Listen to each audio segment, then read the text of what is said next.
to Wooden Award Late Season Top 20 Special, presented by Principal. We've officially entered the graybeard portion of the late season Wooden list, the sophomores. Welcome back. A group sleigh led by Now, LeBaron as you can Philon see- at Alabama. Yeah, you got to say his name 3 times to make it come true. Philon, Philon, Philon, because he does it on all 3 levels.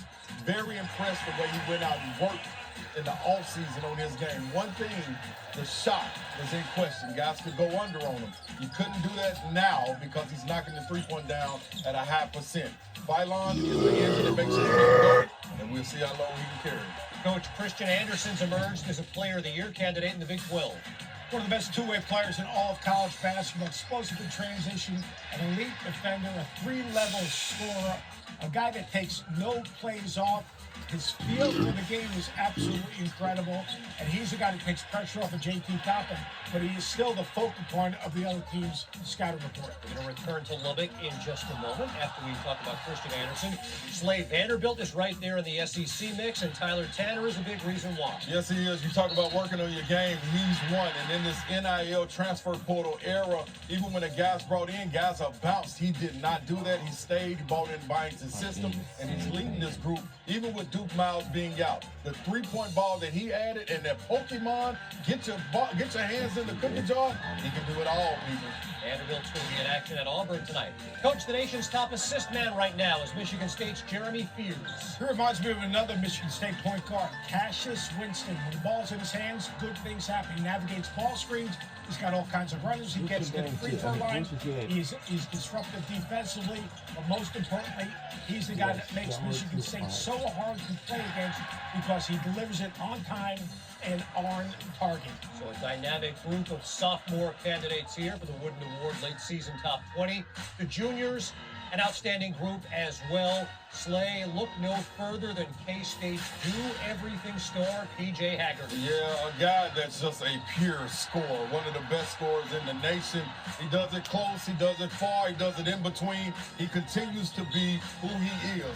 That has to lead to more winning, but this young man right here has everything wrapped in one when it comes to putting that ball in the hole. Efficient shooter as well for the K-State Wildcats. Coach, Thomas Houck is a big reason why Florida is atop the SEC.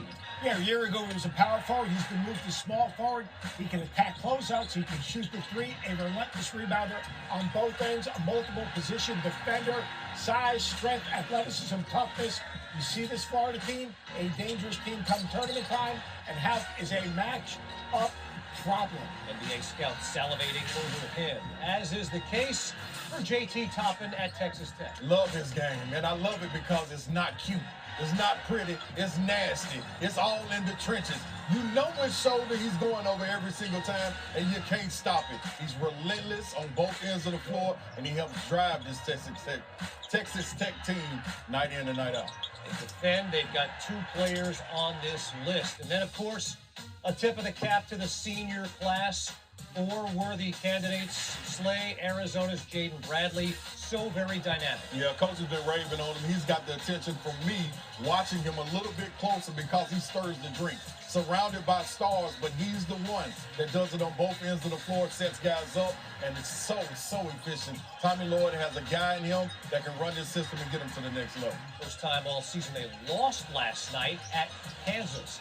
Coach, the improvement of Joshua Jefferson over 4 years at Iowa State's been remarkable. Yeah, he's a point forward. He's got a little Draymond Green in his game. Terrific pass. You can put him in low block. He can step out and shoot the 3. Drives closeouts.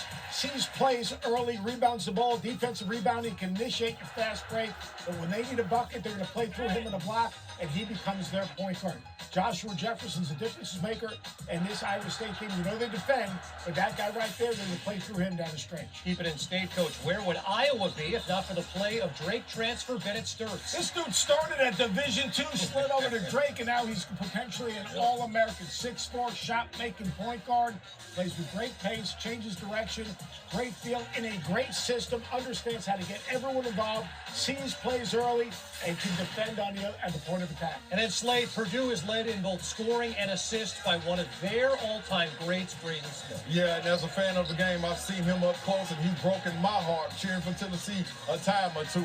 But watching him coming back and being able to lead this group like a conductor, inside, outside, vision like Mark Price, and can also score it, even though he don't shoot enough to me.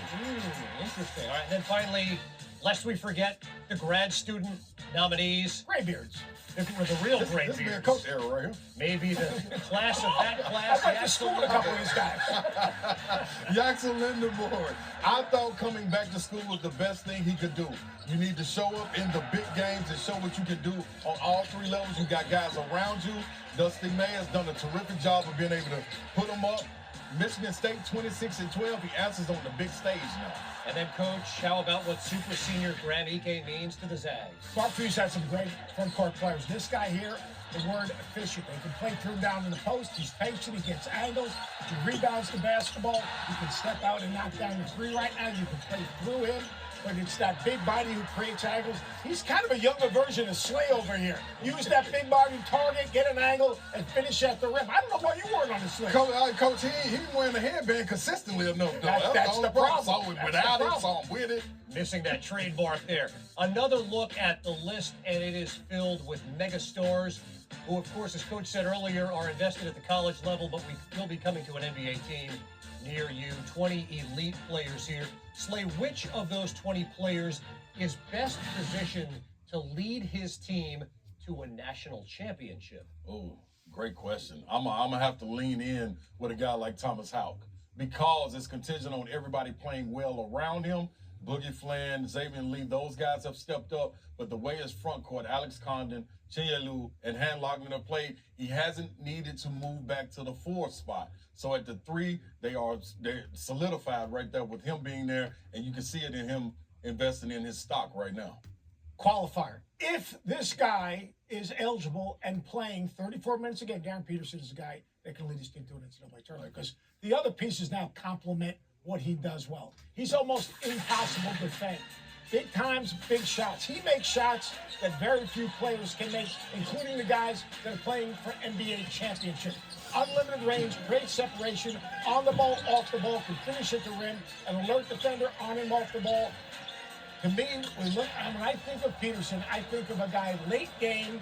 You've got to have one guy that can take over a game, and that's who this guy is. And the guys around him, whether it's Budinga or whether it's Melvin Council Jr., the game becomes easier playing with him. You got one more. I got one more. Kingston Fleming. I got to throw him in there just because of what Kevin Sampson was able to do. Move Uzan off the ball, Sharp being able to play off the ball, and Coach talked about it, putting the ball in a freshman's hand.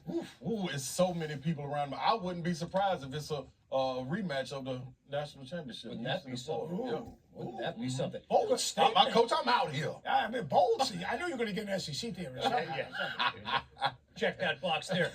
It's a very, very star-studded list, but we could always have conversations about, you know what, who deserved to be on the list. The all-snub team. Who leads your list, Slay? I'm going to have to go with Nate Amen. I think the way he's been playing, the potential that he had coming into it, a lot of expectations, a lot of people down on him at the time, but now coming into SEC play, averaging 20.5 points, 78.9 points per game. He's up everybody's average on the team, but 40% from 3, 46% from 2, and difficult shots. And Coach, not shying away from contact anymore. Different guy that who's playing right now for Tennessee. I'm going to go with another freshman, Braden Burns.